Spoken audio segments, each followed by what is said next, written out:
क्या पार्लियामेंट में खड़े होकर हमने कहा था कि मोदी जी आप दोबारा प्रधानमंत्री बन जाएंगे? किसने कहा था? मुलायम सिंह यादव ने कहा था। कि हमने पार्लियामेंट में जाकर मोदी जी के गले मिल लिए? कौन गले मिला था? कि हमने अपनी बेटी की शादी में मोदी को बुलाया था? किसने बुलाया था?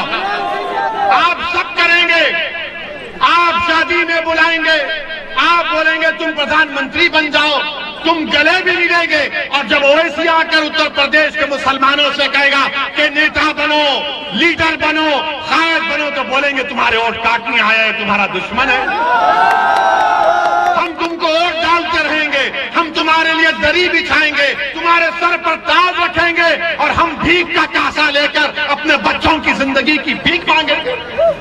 मेरे अजीज दोस्तों और बुजुर्गों, हमको जमहूरियत हक देती है कि हम अपने मसाइल को हल करें। आप देखिए तेलंगाना में हमने गवर्नमेंट पर दबाव डालकर वहां पर तेलंगाना में 60,000 मुसलमान बच्चे और बच्चियां बगैर फीस दिए गवर्नमेंट के स्कूल में पढ़ती है, क्लास 6 से क्लास 12वीं तक। बेहतरीन स्कूल है। क्या इस तरह का काम उत्तर प्रदेश में नहीं किया जा सकता? क्या अब आपको बच्चों को, अपने बच्चे और बच्चियों को पढ़ाने का शौक नहीं है?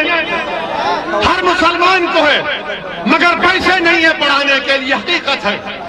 मेरे अजीज दोस्तों और बुजुर्गों, और फिर मोदी की हुकूमत है। कितनों के पास मोटरसाइकिल है? हाथ उठाओ।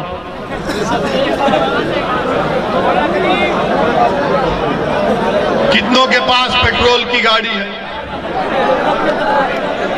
आप जब पेट्रोल स्टेशन जाते तो 104, 107 रुपया पर लीटर दलाते हैं ना।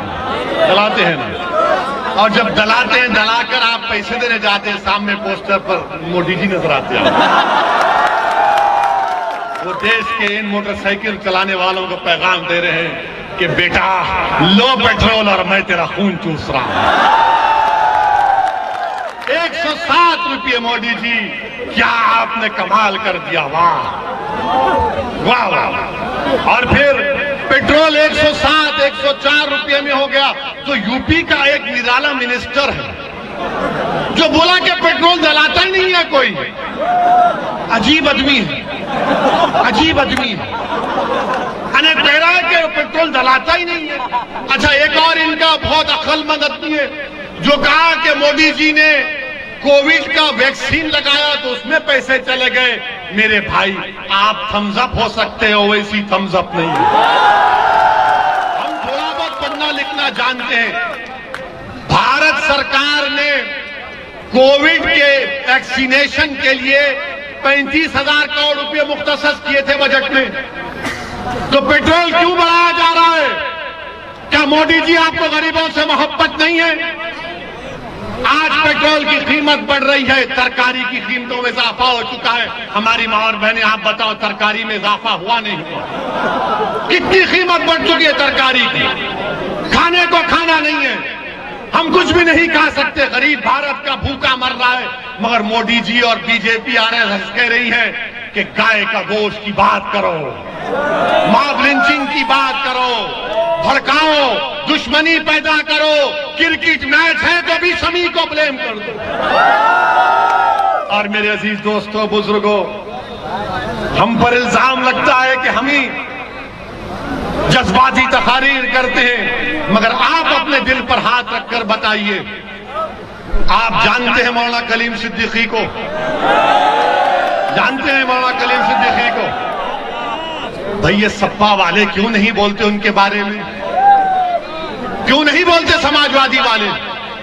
बीएसपी क्यों नहीं बोलती? आरएलडी क्यों नहीं बोलती? कांग्रेस क्यों नहीं बोलती?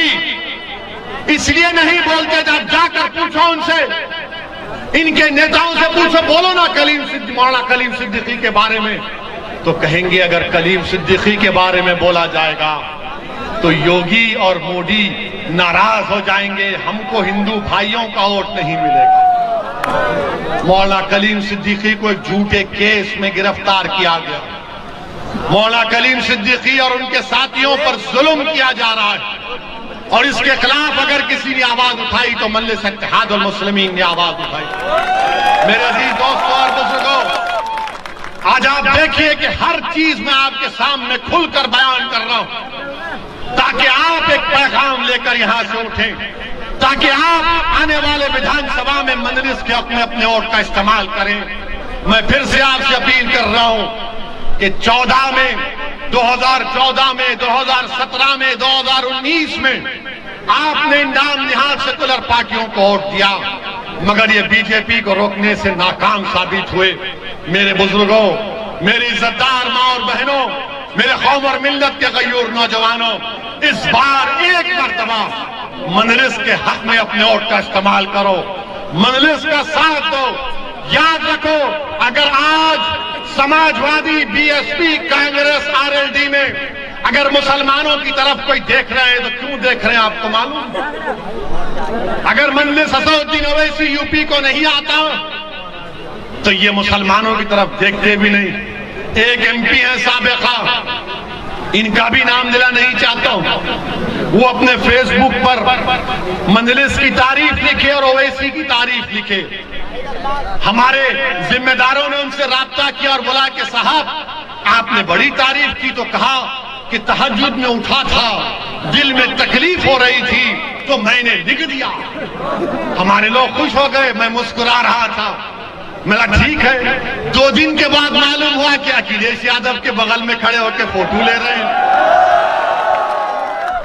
हमारी तारीफ लिखेंगे तो अखिलेश बोलेगा आजा मेरे पास।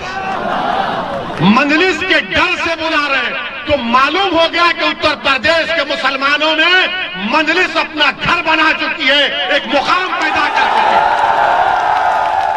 अखिलेश यादव हो, कांग्रेस हो, आरएलडी हो, तुम नेताओं को ले लो, मैं जनता को अपने साथ लेके जाऊंगा। जनता के बगैर कोई नेता नहीं है, ठेंगा रहता है। जनता है तो नेता है, अवाम है तो कायद है।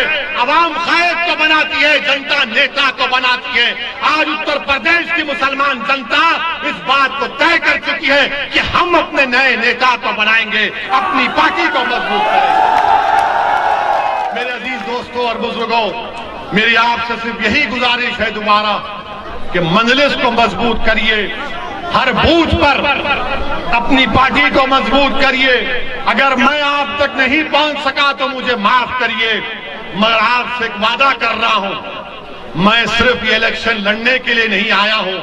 मैं मुजफ्फरनगर के गयूर मुसलमानों के दरमियान में खड़े होकर, जिन्होंने 8 साल पहले जिन पर मसाइब और मुश्किलात के तूफानों से गुजरना पड़ा, जिनको खाक और खून के दरियाओं से गुजरना पड़ा, मैं आपके दरमियान में खड़े होकर इस बात का आपको वादा कर रहा हूं, इलेक्शन जितने मेरी जिंदगी में आएंगे मैं आता रहूंगा उत्तर प्रदेश को इंशाअल्लाह।